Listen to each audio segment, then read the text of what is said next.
अखाड़ा में इस वक्त बड़ी खबर। तमिलनाडु के ईरोड में श्री श्री रविशंकर के हेलीकॉप्टर की इमरजेंसी लैंडिंग हुई है। खराब मौसम की वजह से यह हेलीकॉप्टर इमरजेंसी लैंडिंग के लिए मजबूर हुआ। करीब 50 मिनट बाद मौसम साफ होने के बाद श्री श्री रविशंकर के हेलीकॉप्टर ने फिर से दोबारा उड़ान भरी। ये तस्वीरें आपकी ईरोड से आ रही हैं तमिलनाडु के, जहां आर्ट ऑफ लिविंग के संस्थापक और अध्यक्ष बहुत ही विश्व प्रसिद्ध हैं श्री श्री रविशंकर।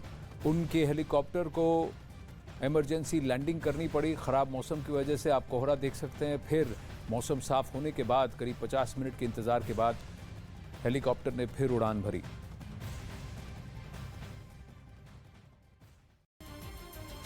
लेकिन समस्या नहीं सुलझी और बत्ती गुल होने के अगले ही दिन मोबाइल नेटवर्क भी ठप पड़ने लगे। पाकिस्तान के मीडिया ने जानकारी दी कि पावर ग्रिड फेल होने से कई जिलों में इंटरनेट सेवा का भी भट्टा बैठ चुका है। यानी पाकिस्तान के लोगों के पास न बिजली है, न मोबाइल और न ही इंटरनेट। हालात ये हो गए कि वहाँ की जनता का अपने सिस्टम से भरोसा उठना शुरू हो गया। अंग्रेजों का निजाम है, हमने तो कुछ किया नहीं। पाकिस्तान की जनता पहले ही आटे और तेल की किल्लत से जूझ रही है और अब उस पर दुनिया से अलग थलग पड़ने का संकट मंडरा रहा है, क्योंकि इंटरनेट और मोबाइल नहीं चला तो फिर तो पाकिस्तान के लोगों का दुनिया के बाकी हिस्सों से कनेक्शन ही टूट जाएगा, जिससे कंगाली से लड़ रहे पाकिस्तान की रही सही उम्मीद भी खत्म हो जाएगी। क्योंकि पहले ही पावर कट ने लोगों को मोमबत्ती की रोशनी में रहने को मजबूर कर दिया है और अब तो अंधेरे में डूबे पाकिस्तान में मोमबत्तियों की डिमांड इतनी बढ़ गई है कि मार्केट में उनकी भी किल्लत हो गई। मोमबत्तियां नहीं मिल रही, मार्केट वाले ही नहीं दे रहे भाई। मतलब पाकिस्तान के दर्द की दवा मिलनी मुश्किल लग रही है। इस बीच 72 घंटे का टारगेट देने वाली पाकिस्तान सरकार ने पावर ग्रिड की मरम्मत तो शुरू कर दी, लेकिन इसका कुछ खास असर होता नजर नहीं आया, क्योंकि पाकिस्तान की नेशनल पावर ग्रिड में खराबी आई है, जिसकी वजह से पाकिस्तान के 22 जिलों में बत्ती गुल हो गई,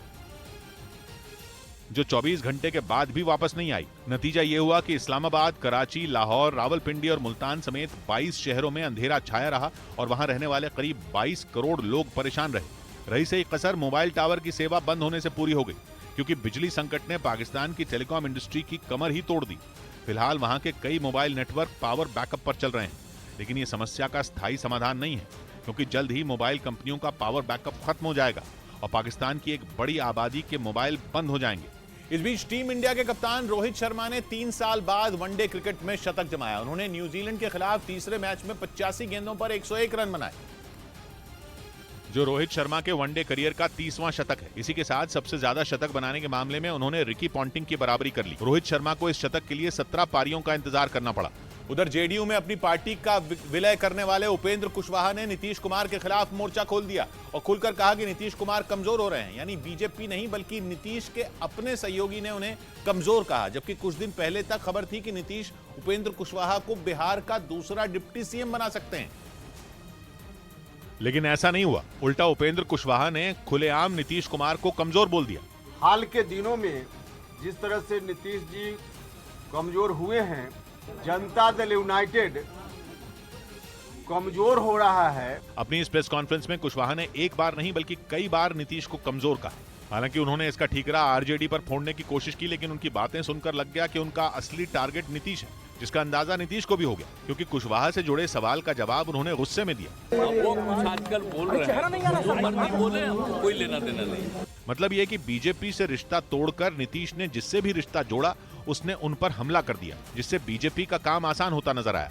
क्योंकि जिस तरह के बयान बीजेपी नेता देते हैं, आरजेडी नेता सुधाकर सिंह और उपेंद्र कुशवाहा के सुर भी कुछ वैसे ही हैं।